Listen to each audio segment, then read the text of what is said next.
నమస్తే అన్న అందరికీ నమస్కారం. కువైట్ నుంచి ఎవరైతే ఇండియాకు వెళుతూ ఉంటారో అలాగే కువైట్ లో మనం చూసుకుంటే చాలా మంది భారతీయులు ఇండియాకు వెళుతూ ఉన్నారు. ఎందుకంటే బక్రీద్ పండుగ సెలవులు వచ్చాయి. చాలా మంది 2 సంవత్సరాలు 3 సంవత్సరాలు పనిచేసిన తర్వాత తమ యొక్క కుటుంబంతో ఆనందంగా గడపడానికి ఇండియాకు వెళుతూ ఉంటారు. అటువంటి వారికి ముఖ్య గమనిక, director general of civil aviation తెలిపిన వివరాల ప్రకారం ప్రస్తుతం కువైట్ ఎయిర్పోర్ట్ లో భారీ రద్దీ నెలకొందని చెప్పేసి విమాన ప్రయాణానికి చాలా ముందుగానే విమానాశ్రయానికి చేరుకోవాలని చెప్పి అధికారులు తెలుపుతూ ఉన్నారు.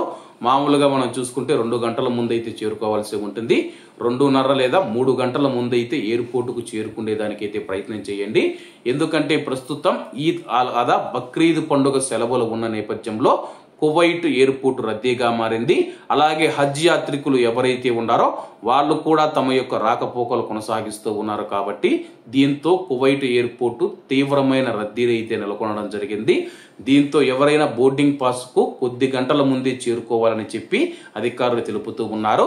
మరీ ముఖ్యంగా కువైట్ నుంచి ఇండియాకు వెళ్లేవారు ఆరోగ్య జాగ్రత్తలు అయితే తప్పకుండా పాటించండి. ఎందుకంటే గాని భారతదేశంలో ఈ సంవత్సరం మనం చూసుకుంటే కరోనా కారణంగా 51 మంది మృతి చెందారని చెప్పి, అలాగే యాక్టివ్ కేసులు మనం చూసుకుంటే దాదాపు 5,000కు చేరువయ్యాయి. ముఖ్యంగా భారతదేశంలోని పలు నగరాలలో మనం చూసుకుంటే కరోనాకు సంబంధించిన మాక్ డ్రిల్ నిర్వహించాలని చెప్పేసి కేంద్ర ప్రభుత్వం రాష్ట్ర ప్రభుత్వాలకు ఆదేశాలు జారీ చేసింది. కాబట్టి కరోనా ఆరోగ్య జాగ్రత్తలు అందరికీ తెలిసి ఉంటుంది. కాబట్టి అందరూ జాగ్రత్తగా అయితే ఆరోగ్య జాగ్రత్తలు పాటించండి అన్న. ముఖ్యంగా మహారాష్ట్ర గాని కేరళలో కేసులు రోజు రోజుకు పెరిగిపోతూ ఉన్నాయి. గతంలో కూడా కరోనా వచ్చినప్పుడు మొదటి కేసు మనం చూసుకుంటే కేరళలో నమోదయ్యింది.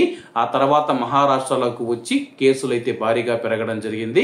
కాబట్టి కరోనా ఆరోగ్య జాగ్రత్తలు ఖచ్చితంగా పాటించాలని చెప్పి కోరుకుంటూ, కాబట్టి కువైట్ నుంచి ఇండియాకు వచ్చేటప్పుడు జాగ్రత్తగా క్షేమంగా ఆరోగ్యకరంగా చేరుకోవాలని మనస్ఫూర్తిగా ఇక భగవంతుని కోరుకుంటూ అందరూ బాగుండాలి, అందులో మనం ఉండాలి. అందరికీ నమస్తే అన్న. జై హింద్.